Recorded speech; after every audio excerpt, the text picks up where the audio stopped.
Hi guys. So this year I was my own worst enemy a little bit. This is where I have kept the goats during the winter for the last 3 years. And when you have seen me filling up the hotbed, this is where I filled it up from.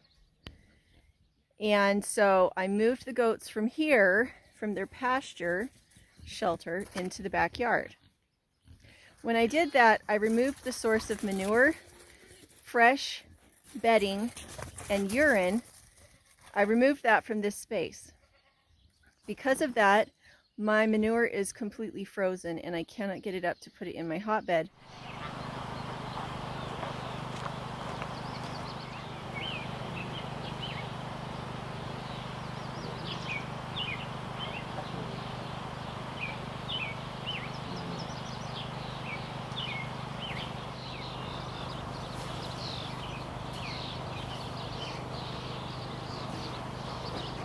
So let's see if I can find the sheep. There's the sheep. So I have the goats and the sheep in the backyard in order to layer down lasagna style mulch and manure. What that does is it covers up anything like bindweed, which is pretty much the only weed I have back there that's a problem. Bindweed doesn't like nitrogen. It doesn't like super rich soil.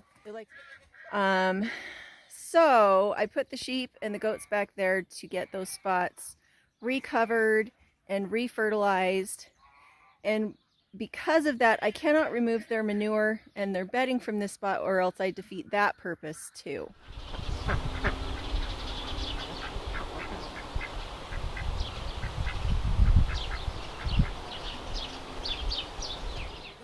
This is our beautiful new goat, Lilac. She has horns, which we are attempting to figure out. I've had goats with horns before. She's just loose in the backyard orchard so that she can visit everybody but not get her head stuck.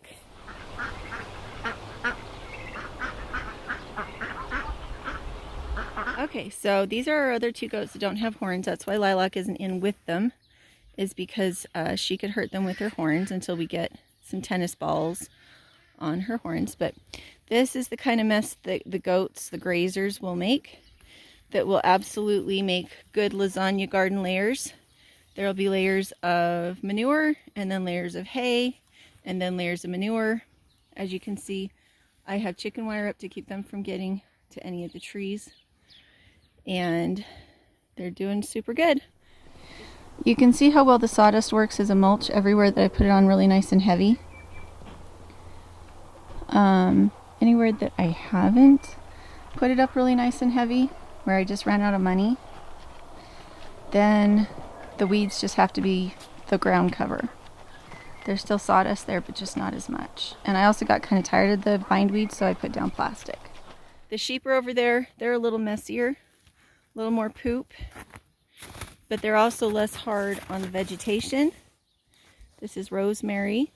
You can see they've put down quite a bit of hay, and then they poop on it.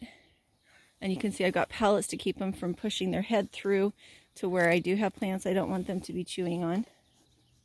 They are due to lamb here in about a month.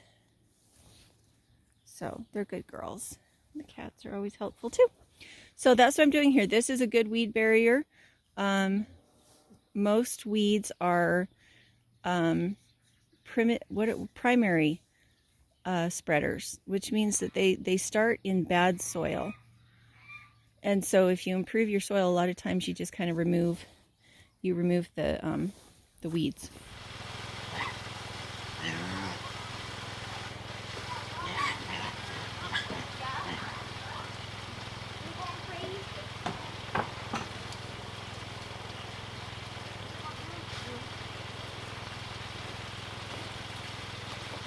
So he ran around the building until this adjacent spot where he could see me, and then he started calling me. Well, he can't see up above it himself very well, I don't think.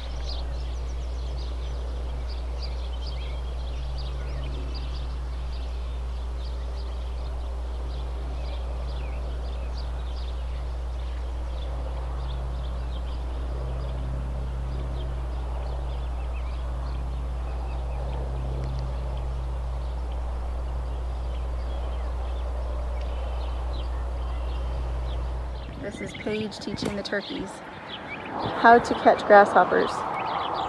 So she'll go catch a grasshopper and then she'll call the turkeys. But for right now, the turkeys are pretty good. They'll find and eat flies or ticks or ants, but their favorite is grasshoppers. So you can see our leaves are pretty clear. We've got a little bit of predation here. You can see the holes in the beets, but that's why we have the turkeys up here, is they will go through and look for the grasshoppers. I don't have the turkeys out here in the garden until things are knee-high.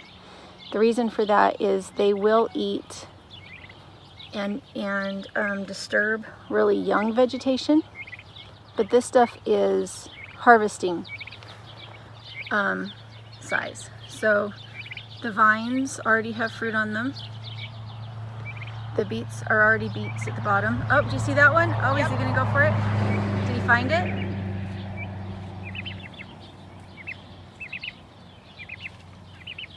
Once we get all of them up here, it's pretty fun to watch. We're just barely getting started, so. Yeah, we've got 7 little turkeys. We've only got 3 of them up here. You get it? Yep.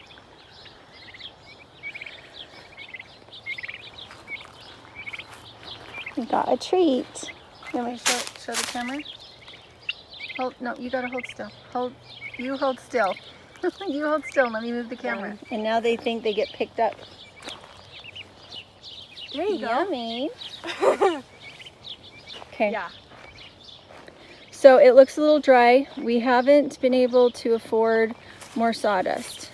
Sawdust here, if you can't get it free from tree companies, it costs $200 for me to get a big load. And I decided not to spend the money after I used up the last bit. So we've been mulching with weeds. We pull the weeds and lay them down, or I come with in with the weed whacker. Got another one. Got another one? Half the size. But just because I've got weeds in the path doesn't mean I've got a lot of weeds in the beds themselves. It doesn't mean we can't harvest from them. It just means we're not stressed out about it being picture perfect. The way that we have success in the beginning is that with anything that has a lot of space between it, like potatoes that haven't come up yet, I plant Swiss chard. And the Swiss chard doesn't bolt very easily. So what we do is as the potatoes get bigger, we come through and we harvest all the Swiss chard and we feed it to the rabbits, or we eat it ourselves. And that way it keeps the weeds from coming back up. Taking cuttings from the Swiss chard feeds us and feeds the rabbits, but it also makes more space for the potatoes. So all these rows had Swiss chard in them, but most of it's come out now.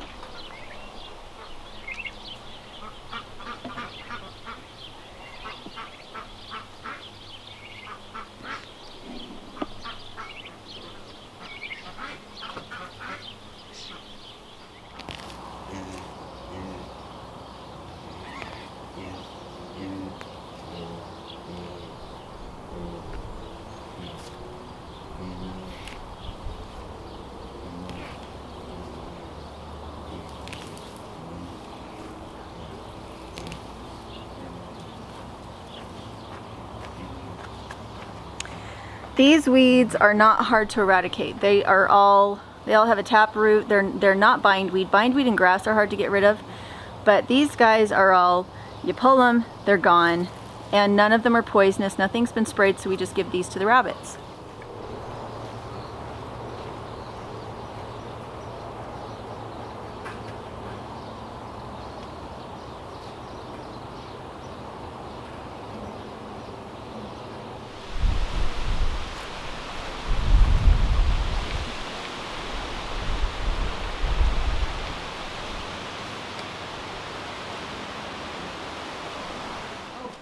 Lens cap. Now you can go.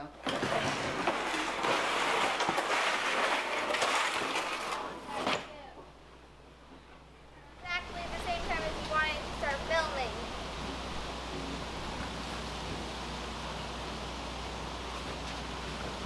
Remember, don't get them on the leaves. Yep.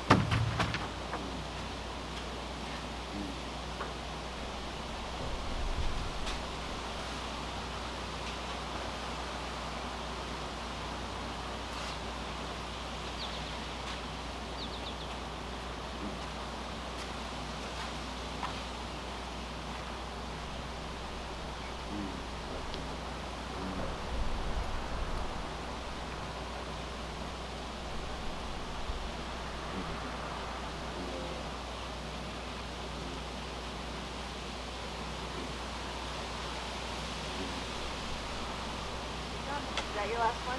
Yep.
What you doing?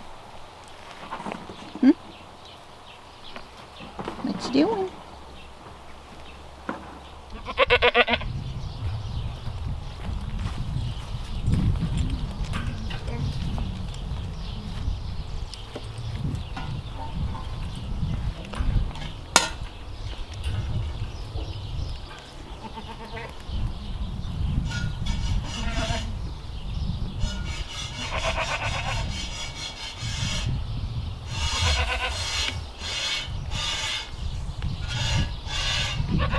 Is that you, Paige?